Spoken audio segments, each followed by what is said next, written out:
Hi everyone. So good afternoon.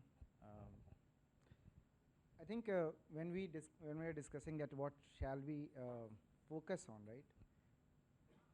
I said that why I volunteered for this is primarily because there aren't too many, I would say, examples of building companies, especially from our community, right? For largely for rural areas, right? And agree predominantly in our kind of model, which is, sorry, is it audible? Yeah. Yes. So in our kind of model, which is much more physical than digital, though there is a digital element, it's a physical model. But building a team which can support you over the years is something that I thought that our examples could be something which could be interesting. At the outset itself, let me clarify that team building in every case would be unique. Every problem statement, every sector, every team would be unique. And hence, I will just concentrate on our own experiences rather than trying to make a generalized case of how to build a team. Okay.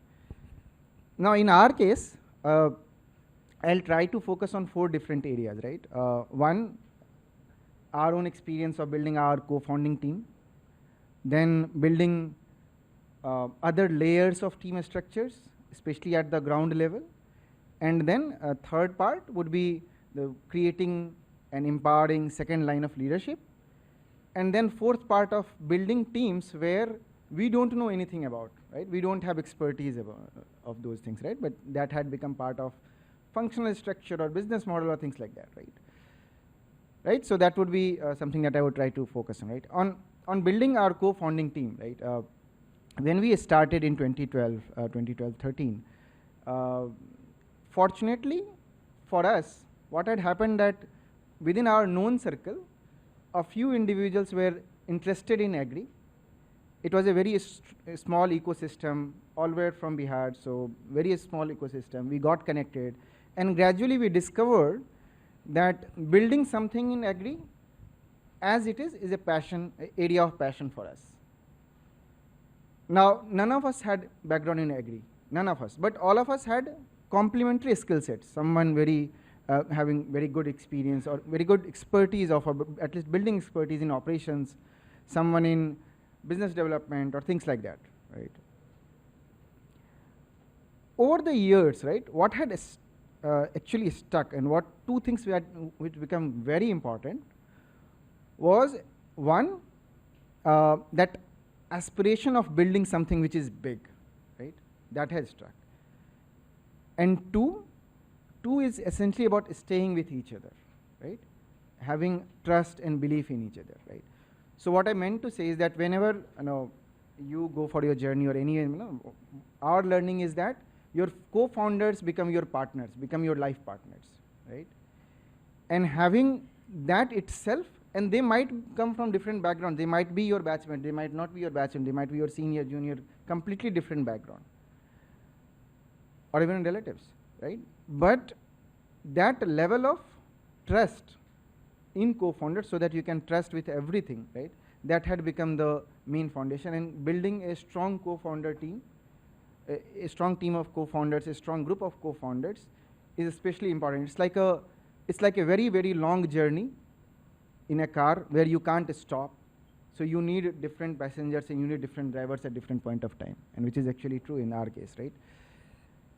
So that is mostly, I'm giving the time pressure, ma'am. I'm just rushing you, right? So, and hence that part is important. Then the next part of our journey was straight away from us being a co-founder, building a team of ground level executives, because there will not be anyone in between in the early stage of your career, right? Of your entrepreneurship journey.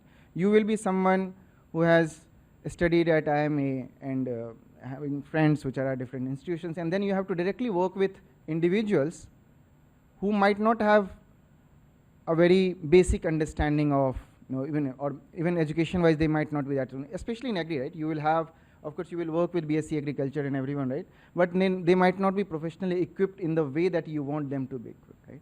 But you still have to work with them. You still have to create like hundreds of such individuals and build them.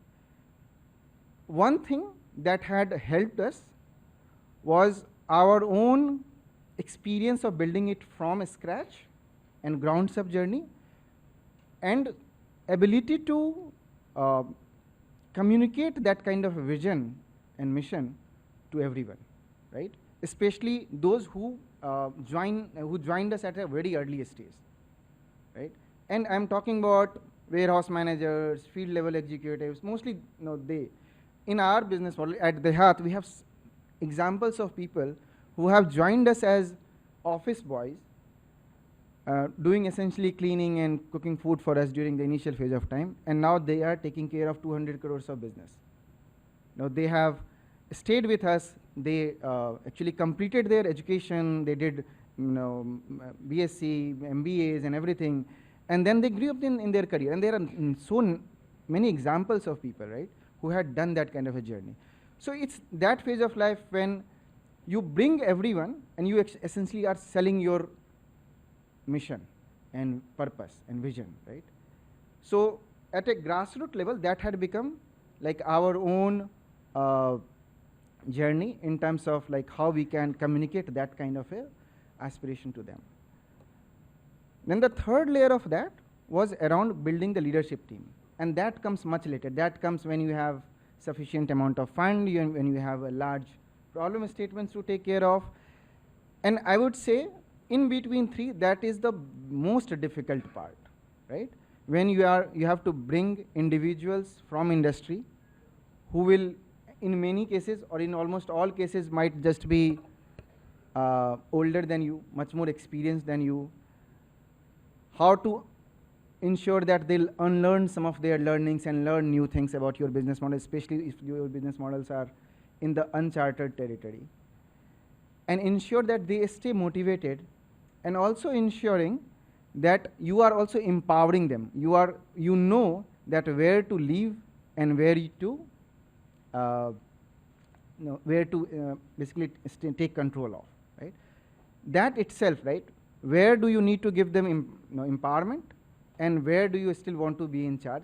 That has its own journey. There is no right or wrong method. But in our case, we have learned with our own experiences, with our own, and gradually we realized that again the same thing